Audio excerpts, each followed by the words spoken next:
back to the stuttering ages.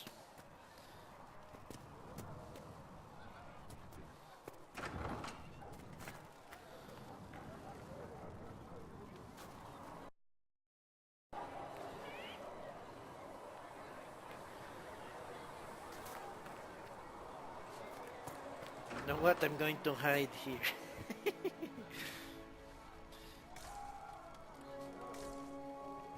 Hide from the masses. Okay.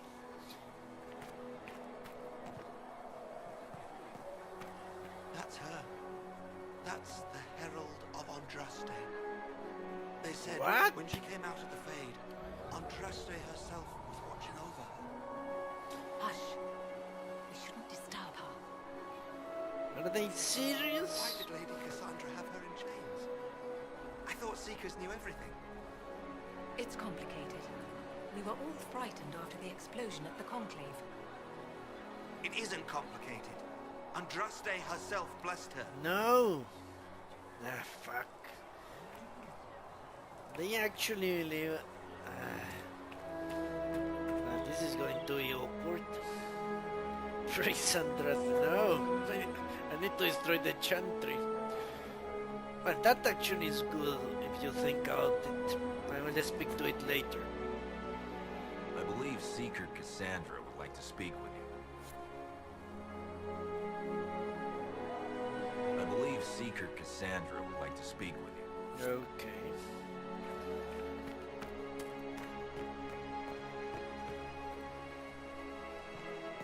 Yes, it actually is good.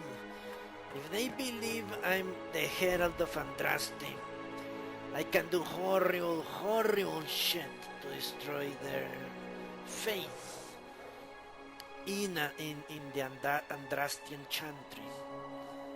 Yeah, maybe I can do the same that happened to the Imperium. The people of the Imperium lost faith because the dragons that were their gods started trying to kill them. Well, actually succeeded in killing a bunch of them. Maybe I can do the same. Maybe I can do such heinous crimes that people will start doubting the faith. Let's read this. You know of Andraste's old Mavari. He don't show up in the chantry, in the chant, and if you ask those holy sisters, well, they'll say Andraste can't have had some big old smelly war dog, but old Ferelden knows it right. Our sweet lady needed someone who would warm her feet at night. And there was Andraste's Mavari by the holy prophet's side. In the fight against the winter, that dog would never hide. They say the Maker sent him a special, always loyal, without pride, so he would be sworn companion of the Maker's holy bride. Oh, that dog he got, Andraste, without arrogance or fear, only asking of her mistress that just a scratch behind the ears by the old Mafrat gets the bloating, tries lure the dog away, but even as they trap the prophet, her Mavari never strays. And there was Andraste's Mavari by the holy prophet's side. In the fight against the winter, that dog would never hide. They say the merchant sent him. This is the same shit as before. Oh, they thought the wounds had killed him, but then he limped out toward the fire. And Herasian, he shed a tear as the dog laid on the pyre. I'm not going to repeat the same chorus. Yes, that Mavari is the companion of the Maker's holy bride. A tavern song, huh? Yeah, Maoris are quite useful, especially when they are not companions. That's her. She stopped the breach from getting any bigger. I heard she was supposed to close it entirely. Still, it's more than anyone else has done. Demons would have had us otherwise. Still a lot of rifts left all over. Little cracks in the sky. She can seal those, though. The Herald of Andraste. Someone had better. You won't seal those rifts with the chant of light. Good luck sealing those rifts. Thanks.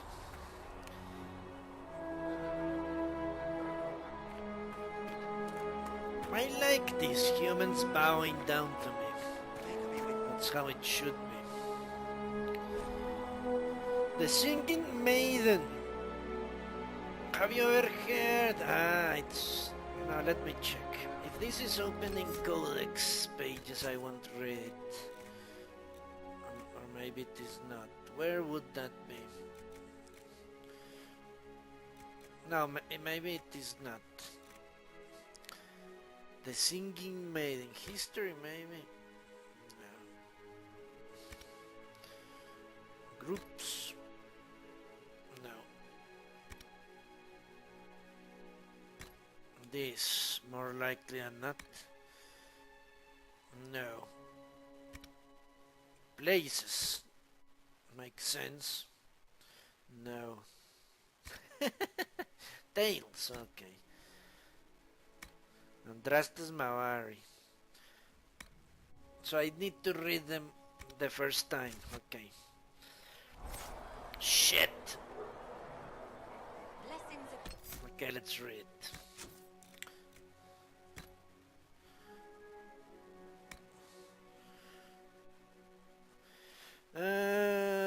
The story of King Bedwyr. Bedwyr, like most kings, was a man of great pride who expected nothing but complete loyalty from his subjects. He believed the best way to achieve this was through fear. After all, those who feared him would never cross him or question his rule.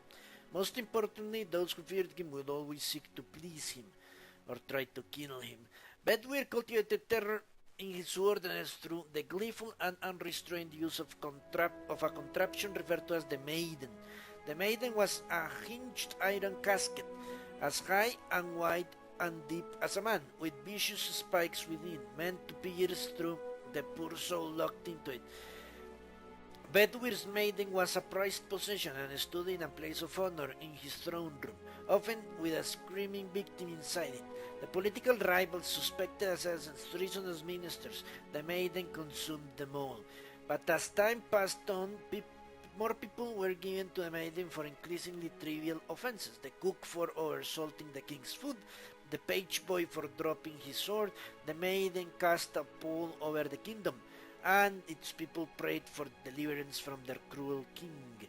Then one day, a strange woman rode into the city. She called herself Ember, and was an emissary from a far-off land. Her leaders had heard, she said, of Bedwyr's wisdom and authority, and she sought the king's counsel. They thought that he had earned the adulation of brother kings across the sea, made Bedwyr swell with pride, and he granted Ember an audience.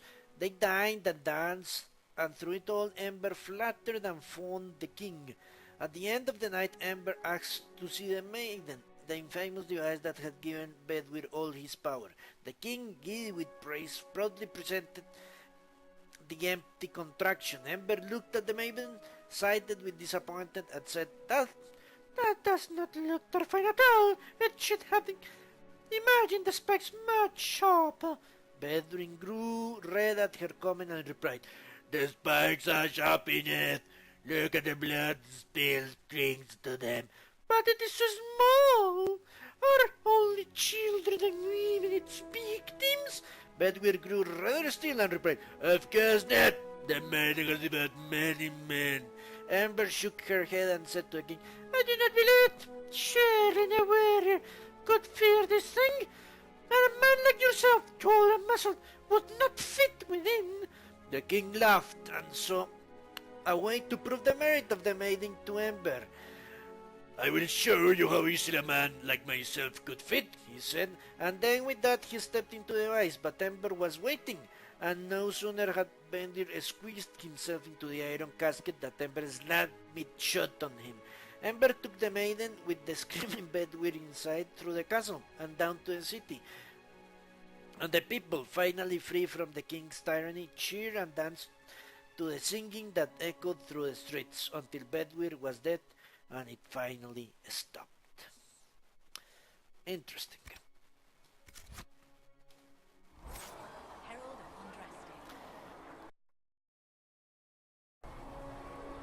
Herald of Andraste. Yes, just wait what I will bring. And see what I will bring. Bring death and destruction upon all the Shemlin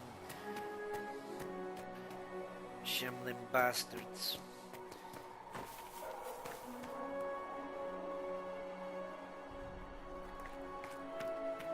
Chancellor Roderick says that the Chantry wants nothing to do with us. That isn't Chancellor Roderick's decision, sister. Okay, give me a second. I want to